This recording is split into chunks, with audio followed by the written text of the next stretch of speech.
Muraho neza bakunzi ba Kristo hariho TV. Amahoro y'Umwami Imana Nyiringabo nakomeze kugwira muri mwebwe. Ese warotaga inka ukayoberwa icyo isobanuye? Ese warotaga inka ikwica ukayoberwa icyo isobanuye? Ese wabasha gutandukanya gute inka y'isezerano? Wabasha gutandukanya gute inka y'ikigeragezo? Nibyo tuje kugusobanurira. Nkwibutsa uko winjirane like niba wari usanzwe kuri iyi channel. Niba utari usanzwe nabwo ukande subscribe, ukore share kandi usharinge ibi biganiro kugira turusheho kubana umunsi ku wundi.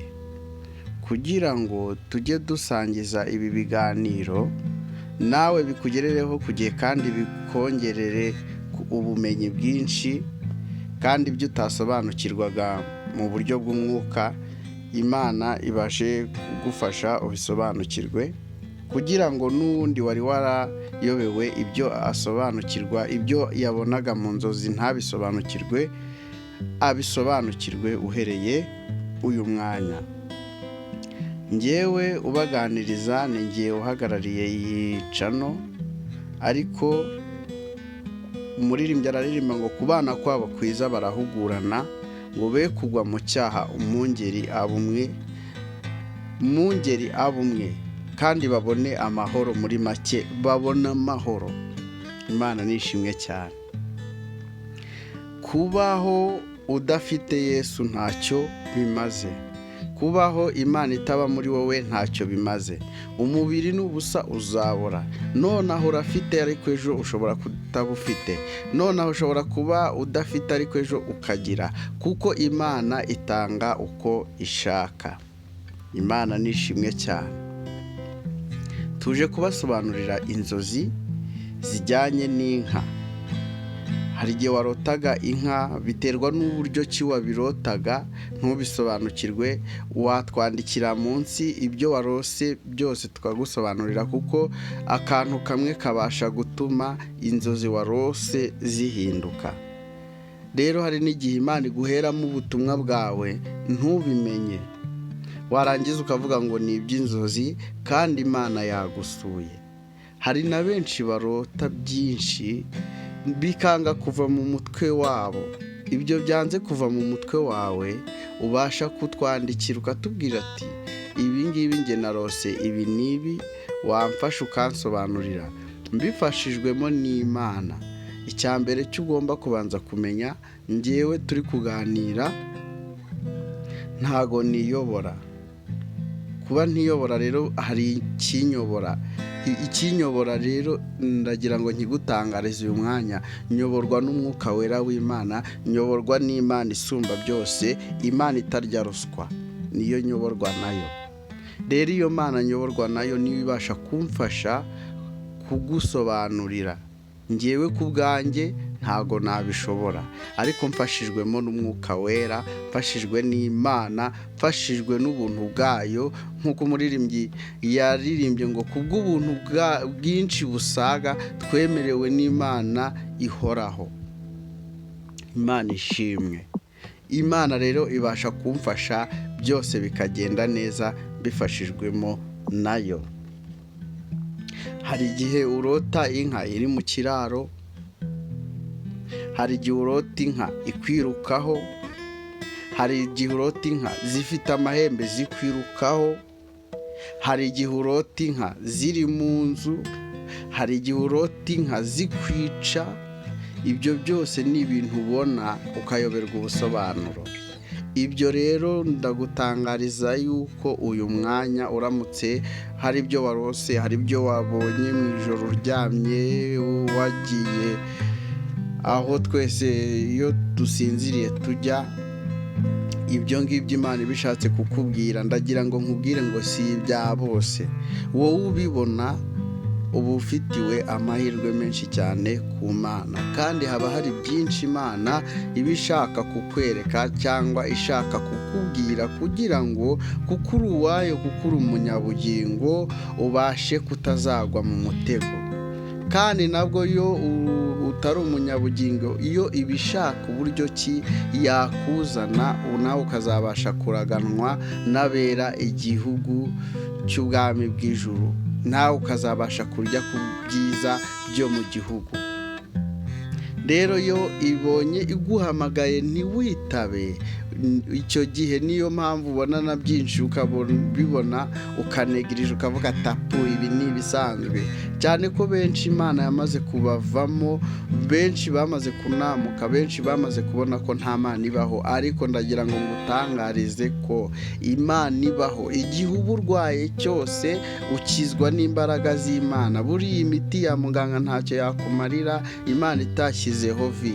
Simvuze ngo abaganga ntibavura, yego baravura, ariko ntabwo umuti ushobora gukora Imana itavuze iti umwana wanjye nakire. Nta mbaraga, nta bushongore, nta bukaka, nta na kimwe cyakora Imana itashyizeho vi, Imana itemeye ngo iki ntikibeho. Hari inka rero isobanurwa mu buryo bw'ikigeragezo, hari inka isobanurwa mu buryo bw'umugisha, hari inka isobanurwa mu buryo bw'amasezerano. Inka wabonye iyo ari yo nicyo kituzanye hano ngo tugusobanurire. Kandi nkwibutsa wowe wakanze kuri iyi channel, niba ari ubwa mbere ugezeho ukande like, ukore subscribe, ukore share, woherereze n'abandi kw'ibi biganiro, kuko ibi biganiro ni ibiganiro bisizwe amavuta, ni ibiganiro bitarimo ikinyoma. Dore ko benshi bamaze kuvuga ngo ibinyoma byaragwiriye, ariko hari 7,000 bitarapfukamira Bali. Bamwe bavuga Bali, abandi bakavuga Bayali, byose ni ibigirwa mana. Hari 7,000 rero bitarapfukamira Bayali. Muri ibyo 7 ushobora kuba urimo, ibyo 7 ushobora kuba urimo, nanjye ndimo. Rero mu gihe urimo ubasha kugirwa inama n'ijuru. Mu gihe ugiye kugwa mu mutego, Imana ibasha kukubwira ngo mwana wanjye bimeze gutya, ariko hari ibyo ubona ntusobanukirwe ibyo ari byo. Hari ibigusanga ntumenye ibyo ari byo. Ibyo rero mu gihe udasobanukiwe, wemerewe kutwandikira, wemerewe kutubwira hasi muri komenti, cyane ko na nimero zanjye ziba ziriho ahangaha, wanyandikira no kuri WhatsApp ziba ziriho nta kibazo. Inka urasobanukirwa uko bimeze kose, biri busobanuke. Inka biri busobanuke, uramenya inka ikihatse.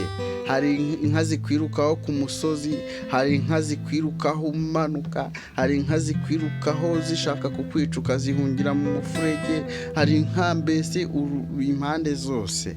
Inka ikwirukaho mu ngeri zitandukanye, ariko biterwa n'uburyo ki wayirokotse. Hari n'igihe ubona ikwica, mbese uko wabibonye.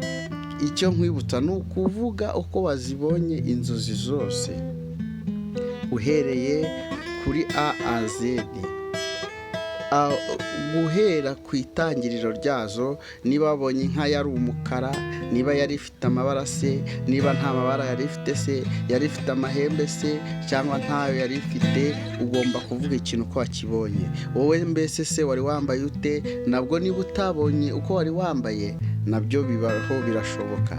Cyangwa niba inka utabonye uko isa, nabyo birashoboka.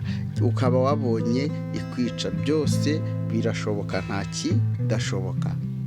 Icyo ngusaba wowe, kanda subscribe, ukore share, comment, n'abandi bamenye ubusobanuro bw'inka. Mu gice gikurikira turushaho kugenda tuganira byinshi, ariko hano nagiraga ngo ngutinyure nkumara ubwoba niba utaramenya inka ikisobanura. Nakubwiye ko hari inka isobanura ikigeragezo, hari inka isobanura imyuka mibi, hari inka isobanura intambara, hari inka isobanura amasezerano n'imigisha. Hari ukurota ubona inka ikamwa cyangwa uyikamwa cyangwa unywa amata yayo. Byose icyo udasobanukiwe, ndizera ko Imana yamfasha nkagufasha kubisobanura. amahoro ya Kristo Yesu nakomeze kuganza. Twababwiye ko tuzajya tubabwira mu ncamake kuko benshi muri iki gihe bamaze kurambirwa. Twababwiye ko tuzajya tubabwira mu ncamake, ahasigaye mugasobanukirwa. Icyo mudasobanukiwe mwemere kutwandikira kuko nizera ko Imana ibana natwe umunsi ku wundi, isegonda ku rindi. Rero imbaraga z'Umwuka Wera zikomeze kugwira muri mwebwe, kandi kanda subscribe. Ntugende udakanze subscribe niba uri mushyashya. Niba wari usanzweho ukande like, woherereze n'abandi no mu magurupe mushyiremo, nta kibazo mwoherezeyo, kuko uyu ni umurimo w'Imana, ntago ari uwanjye, ni umurimo w'Imana. Imana nikomeze ibashyigikire kandi bahire mu mirimo y'amaboko yanyu, kandi bahire mu byo muvuga n'ibyo mukora. Upfa kubuvuga ibyiza gusa, apfa kuba atari ibibi. Ibibi ntaho byakugeza, nta naho byakuvana, nta naho byakugeza. Sawa, Imana nikomeze kuturinda. Bye bye.